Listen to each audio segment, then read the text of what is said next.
Le téléphone vibra sur la table de nuit, arrachant Élise du sommeil profond. C'était un message anonyme, une photo d'elle et de Camille, enlacée dans un baiser passionné, prise à leur insu dans un café discret de Montmartre. Son cœur s'emballa, qui avait pu les espionner? Élise, avocate de 28 ans au cabinet prestigieux de Paris, avait toujours veillé à cacher sa relation avec Camille, pompier de 30 ans, pour protéger sa carrière et sa famille conservatrice. Mais ce matin-là, en descendant à la cuisine, elle trouva sa sœur cadette, Marie, 25 ans, les yeux rougis, tenant son propre téléphone avec la même image. « C'est toi, n'est-ce pas? Comment as-tu pu me mentir comme ça ?» hurla Marie, sa voix brisée par la rage et la douleur.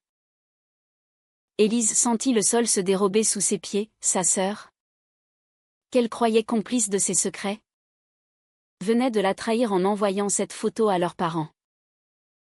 La confrontation fut immédiate. Leurs parents, Jacques et Sophie, catholiques pratiquants installés dans une maison bourgeoise de Versailles, avaient reçu le message peu après.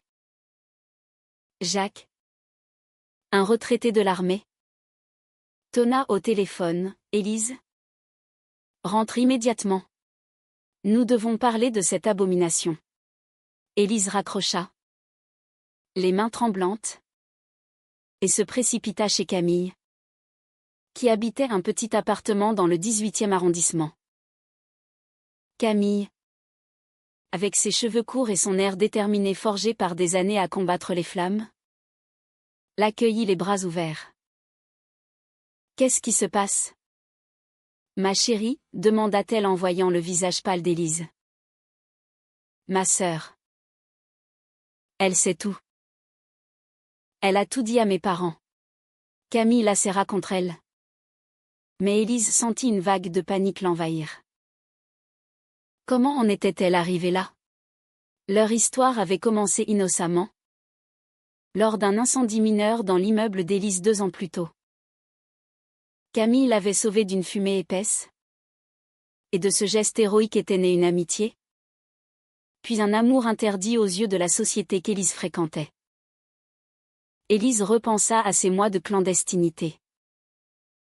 Les dîners volés dans des bistrots obscurs, les week-ends cachés à la campagne en Normandie, où elle pouvait enfin être elle-même sans craindre les regards. Mais la pression montait.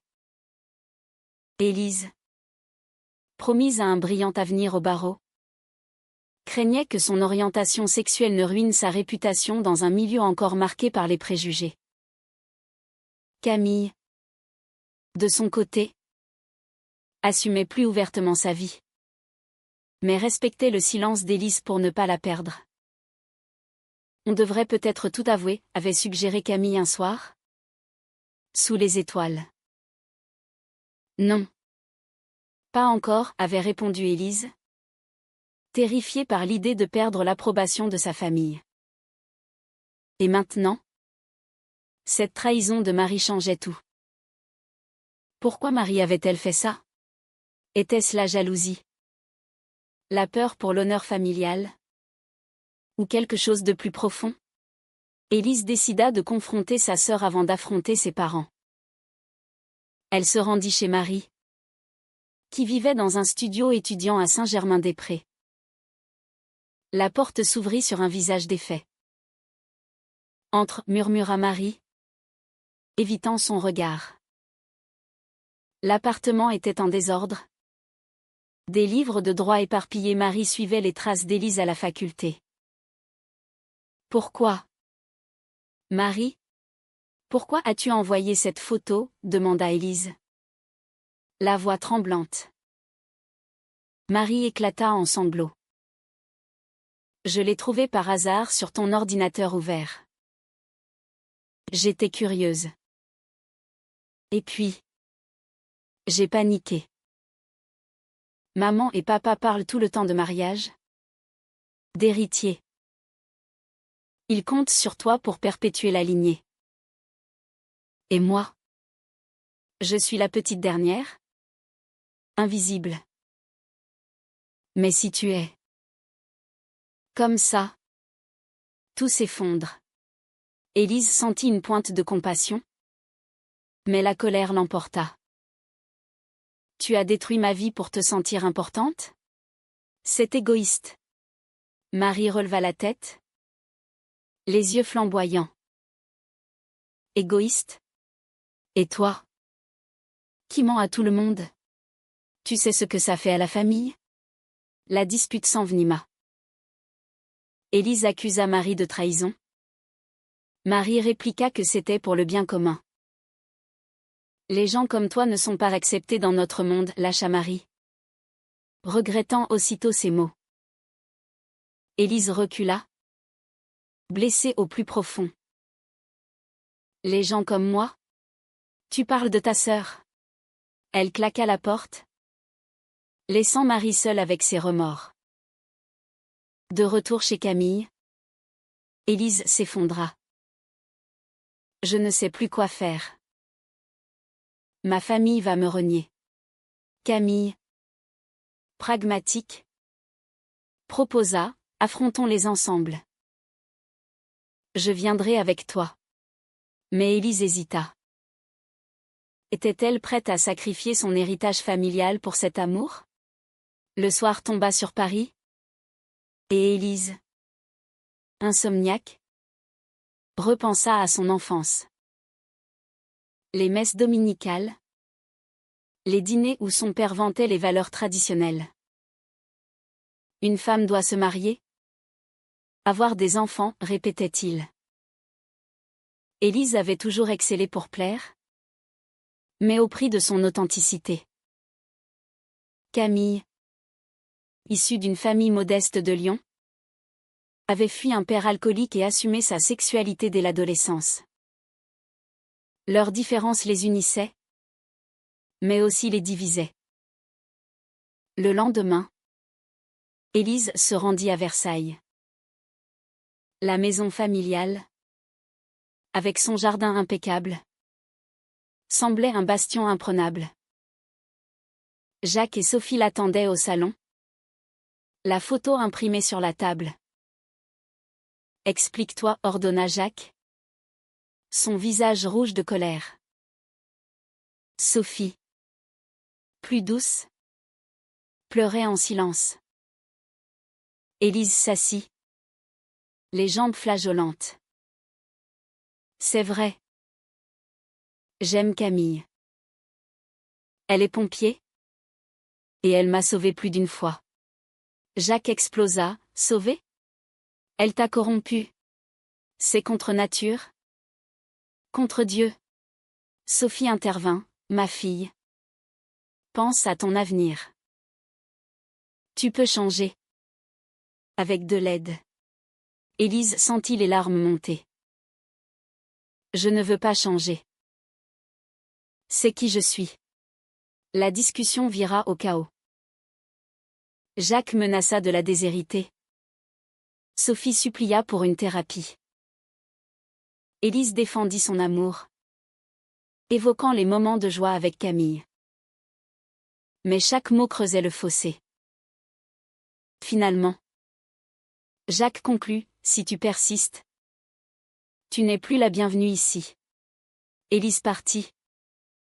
Le cœur brisé, mais avec une étincelle de liberté.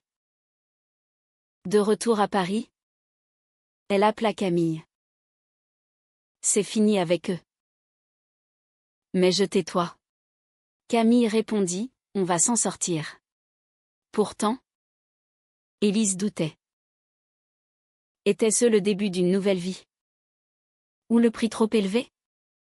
Les jours suivants furent un tourbillon d'émotions pour Élise.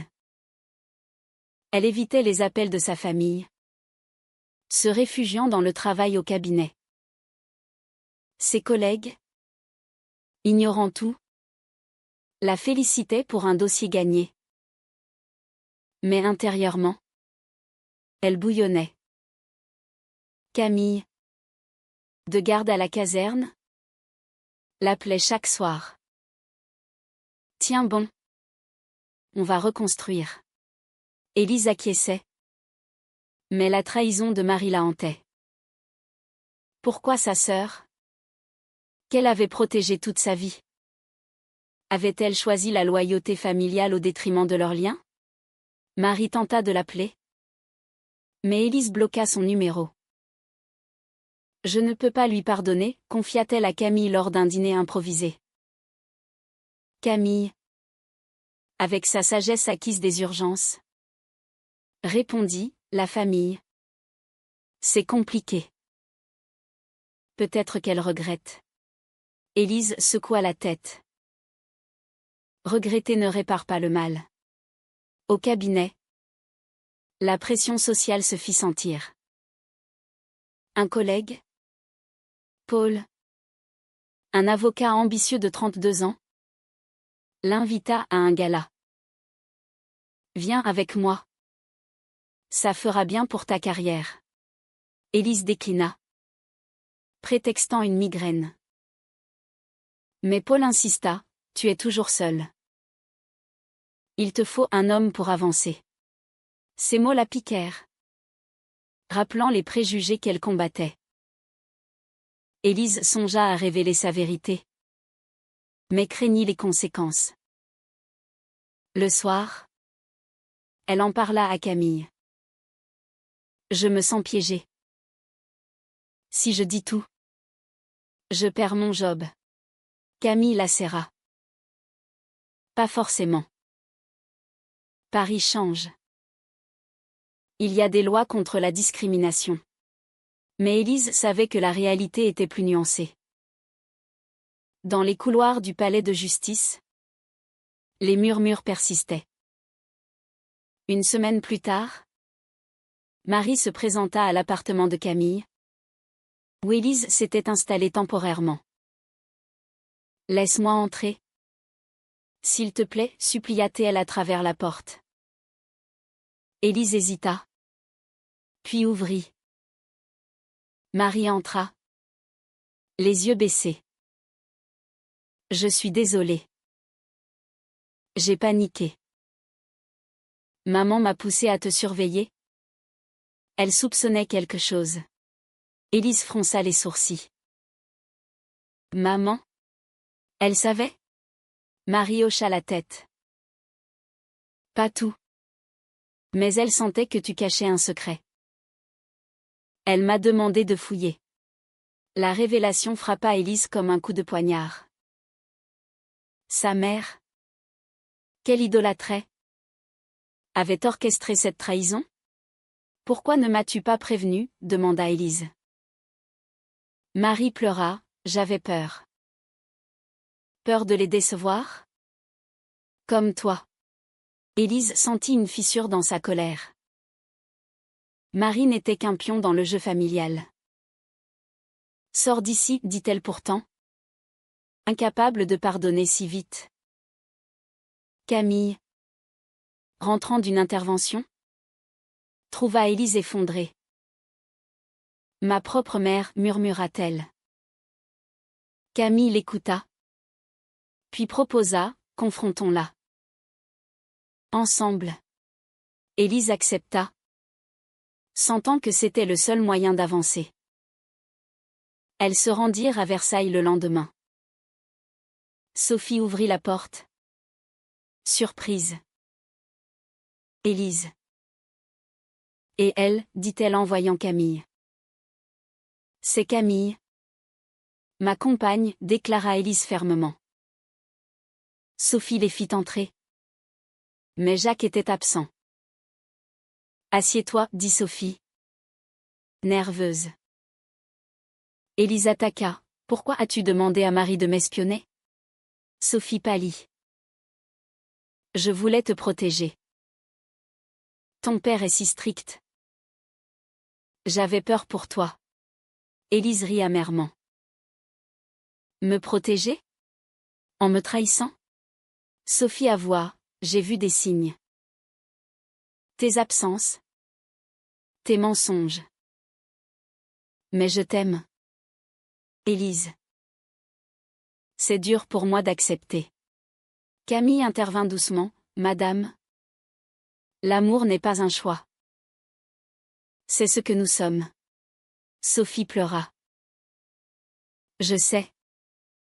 Mais la société. L'église. La conversation dura des heures, oscillant entre larmes et accusations. Sophie promit d'essayer de comprendre. Mais Élise doutait.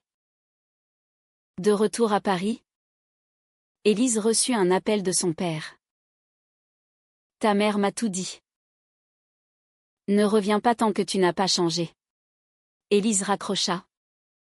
Blessée mais résolue. Elle décida de se confier à une amie proche. Laure. Une journaliste lesbienne de 35 ans. Laure l'encouragea, vis ta vérité. La France évolue. Avec le mariage pour tous. Élise hocha la tête. Inspirée. Mais au travail, les rumeurs commencèrent. Paul avait vu la photo circuler anonymement. Élise. C'est vrai, demanda-t-il un jour. Élise. Prise au piège. Admis, oui. Et alors? Paul recula. Surpris. Ça change tout. Élise sentit la discrimination poindre. Son patron la convoqua. Nous soutenons la diversité. Mais sois discrète. Élise bouillonna. Était-ce de la tolérance ou de l'hypocrisie? Camille, de son côté, affrontait ses propres démons. À la caserne, ses collègues savaient pour elle. Mais certains blaguaient grossièrement. Une pompier lesbienne? C'est pratique pour les douches, lança un jour un coéquipier. Camille riposta, ferme-la. Ou je te montre ce que c'est qu'une vraie urgence. Mais intérieurement, ça la rongeait. Elle confia à Élise, parfois. Je me demande si ça vaut le coup. Élise la rassura, toi et moi. Oui. Leur relation se renforça. Mais les sacrifices s'accumulaient. Élise perdit un client conservateur.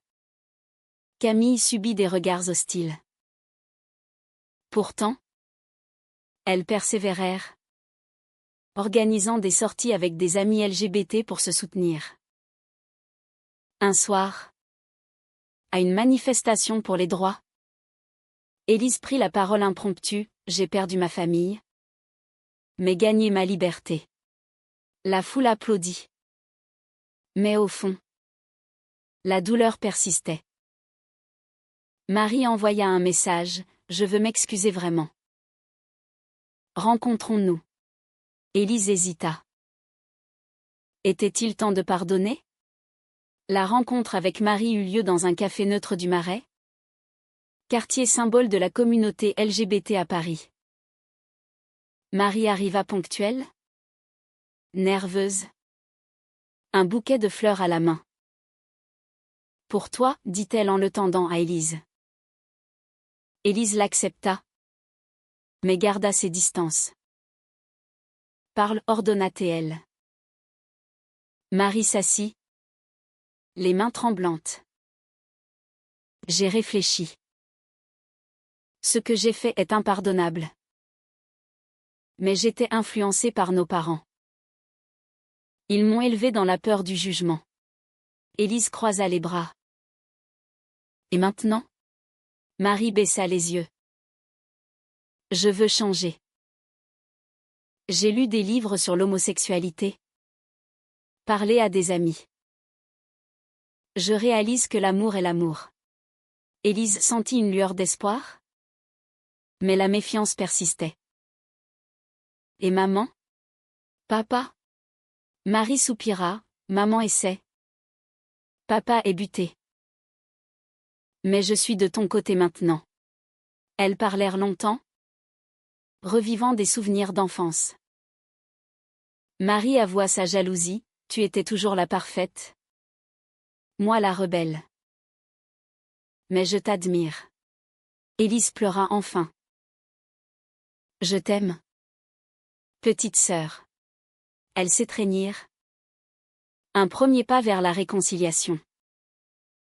Camille, informée, se réjouit. C'est un début. Mais Élise savait que le chemin serait long. Au travail, les tensions montèrent. Un dossier important lui fut retiré, prétextant un conflit d'intérêts. Élise confronta son patron, « C'est à cause de ma sexualité ?» Il nia. Mais ses yeux le trahirent. Élise envisagea de démissionner. Mais Camille la dissuada, « Batte-toi. Porte plainte si besoin. » Élise contacta une association LGBT pour conseil. « Vous avez des droits, lui dit-on. » Cela la motiva. Elle prépara un discours pour une réunion d'équipe, révélant tout. « Je suis lesbienne. Et fière. Si ça pose problème, c'est votre problème. » Les réactions varièrent, applaudissements de certains, silence des autres. Paul s'excusa, « J'étais ignorant. » Élise gagna du respect, mais perdit des alliés. Pendant ce temps, Sophie tenta une approche. Elle appela Élise, « Viens dîner seule. Ton père est en voyage. » Élise accepta. Curieuse. À Versailles, Sophie avait préparé un repas simple. « Je lis des témoignages, confia-t-elle. C'est dur, mais je veux comprendre. » Élise parla de Camille, de leur amour. Sophie écouta. Touchée. « Elle semble bien pour toi. » Élise pleura, « Merci. Maman. » Mais Sophie ajouta, « Ton père ne changera pas facilement. Il a ses principes. » Élise hocha la tête. « Je sais. » La soirée se termina sur une note d'espoir. Mais la fracture familiale persistait. Jacques rentra et apprit la visite. Il explosa, « Tu encourages ça ?» Sophie défendit Élise pour la première fois, « C'est notre fille. » Jacques partit furieux, claquant la porte.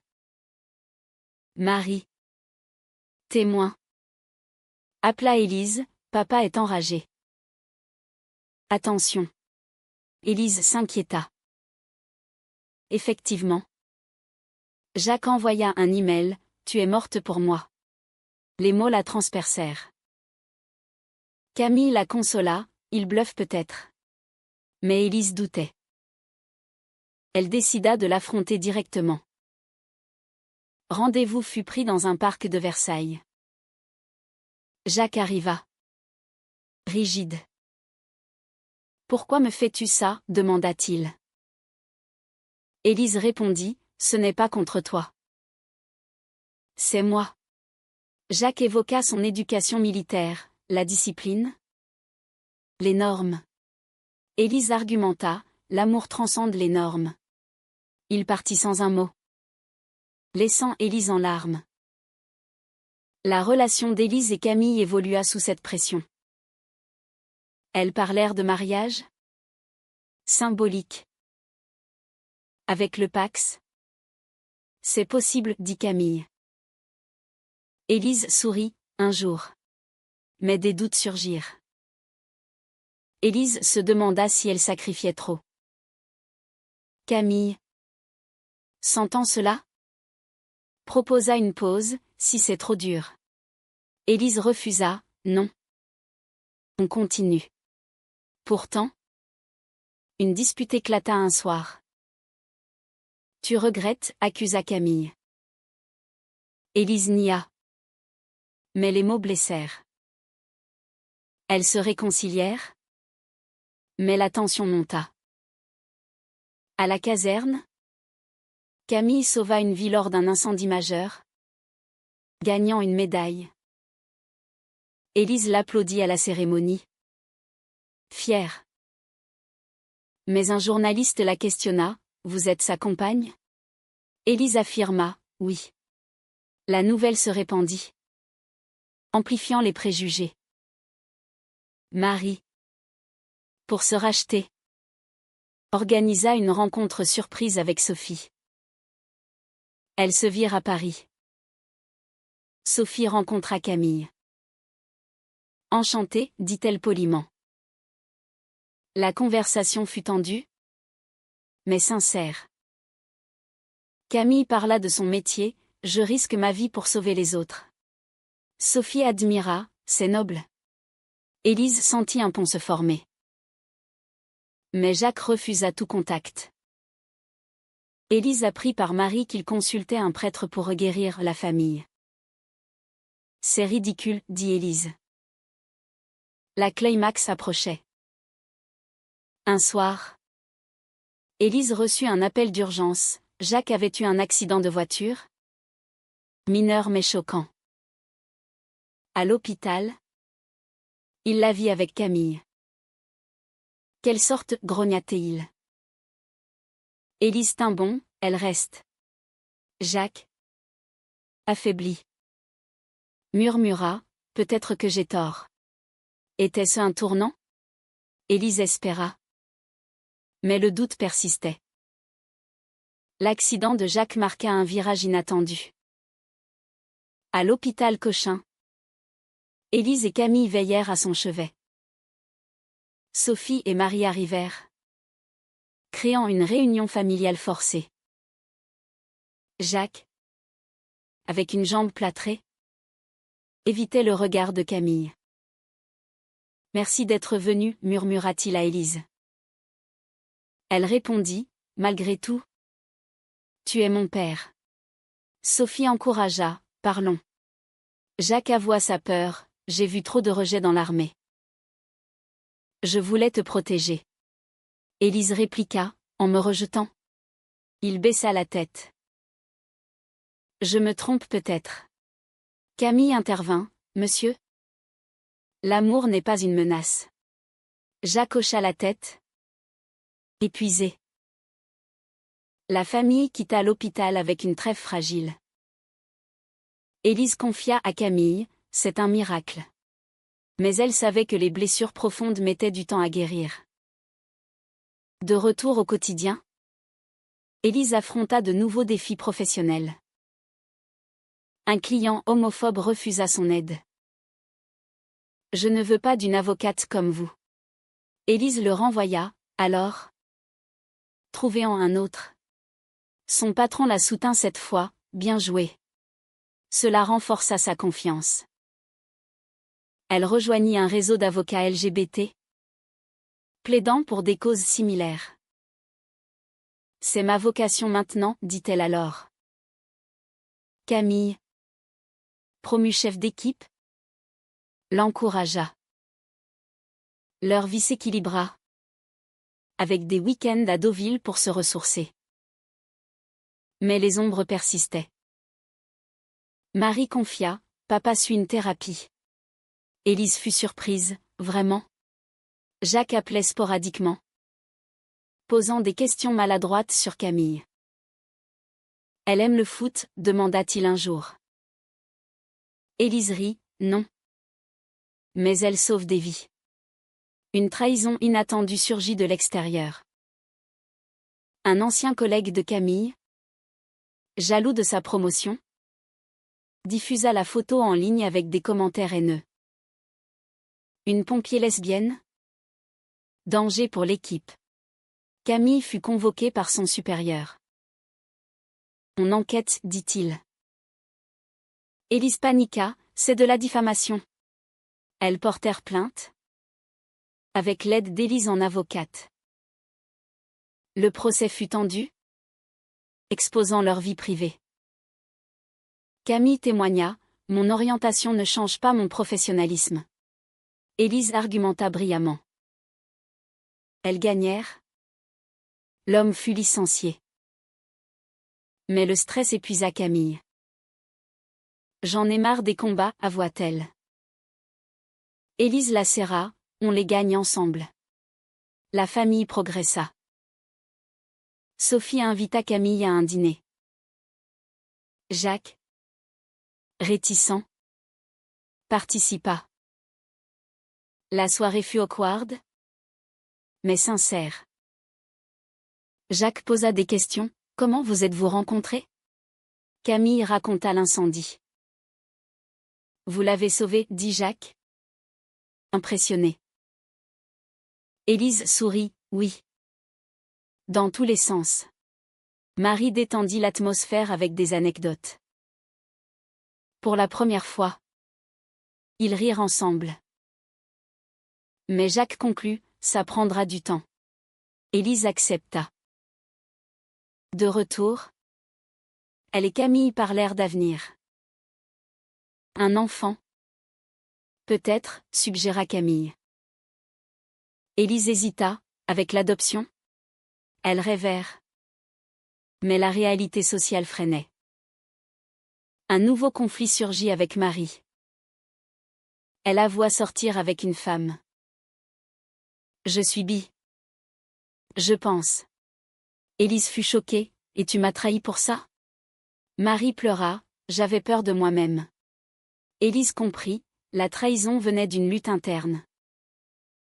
Elles se soutinrent mutuellement. Bienvenue dans le club, dit Élise en riant. Mais Jacques la prit et rechuta. Pas toi aussi, hurla-t-il. Sophie médiata, laisse-les vivre. Jacques partit en retraite spirituelle, cherchant des réponses. Élise se demanda si la famille survivrait. Camille et Élise affrontèrent une crise personnelle. Lors d'une intervention, Camille fut blessée légèrement. À l'hôpital, Élise paniqua, ne me laisse pas. Camille rassura, je suis solide. Cela renforça leur lien. Mais Élise questionna, ton métier est dangereux. Pour nous. Camille répondit, c'est ma passion. Elle compromit, Camille prit plus de gardes administratives. Leur amour grandit. Mais les sacrifices pesaient. Un soir, Élise proposa, marions-nous. Camille accepta. Larmes aux yeux. La cérémonie civile fut intime. Avec Marie et Sophie. Jacques envoya un message, félicitations. À distance. Élise pleura de joie mêlée de tristesse. Les mois passèrent. La société évoluant lentement. Élise plaida une affaire de discrimination. Gagnant. Camille forma des collègues sur l'inclusion. Mais les préjugés persistaient. Un jour, un article les dépeignit comme le couple lesbien qui défie les normes. Des haineux commentaires en ligne. Élise ignora. Focalisée sur son bonheur. Pourtant, une question la hantait, avait-elle payé trop cher? La réponse vint lors d'une visite surprise de Jacques. Je viens m'excuser, dit-il. Élise l'étreignit. Bienvenue. Papa. La famille se reforma. Changé. Mais était-ce durable? Les années suivantes consolidèrent les changements. Élise et Camille adoptèrent une petite fille, Léa. Via une procédure longue mais victorieuse. Notre famille, murmura Élise en la berçant. Jacques, grand-père réticent au début, fondit devant l'enfant. Elle est belle, dit-il lors d'une visite. Sophie rayonnait, enfin. L'harmonie. Marie, en couple stable avec sa compagne, organisa des dîners familiaux. Mais les cicatrices restaient. Élise repensait souvent à la trahison initiale, se demandant si sans elle, tout aurait été différent. Peut-être que c'était nécessaire, confia-t-elle à Camille. Pour nous réveiller. Camille acquiesça, les épreuves forgent. Professionnellement, Élise fonda son propre cabinet spécialisé en droit LGBT. Pour aider les autres, expliqua-t-elle. Camille, retraitée anticipée après une blessure, devint formatrice. Leur vie parisienne était épanouie, avec des voyages en Provence. Mais la société française, malgré les avancées, gardait des poches de résistance. Lors d'une manifestation contre l'homophobie, Élise prit la parole, « Nous avons gagné des batailles, mais la guerre continue. » La foule scanda son nom. À la maison, Léa grandissait, innocente des luttes passées.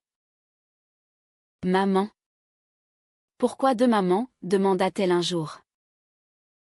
Élise répondit, « Parce que l'amour est multiple. » Jacques vieillit, s'ouvrit plus. « J'ai eu tort » avoua-t-il lors d'un Noël. Élise pardonna pleinement. On avance. Marie, avocate comme sa sœur, collabora sur des dossiers.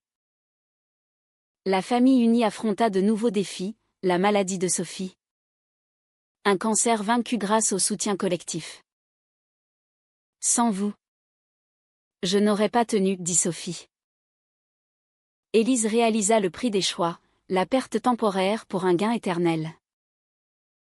Pourtant, des regrets surgissaient.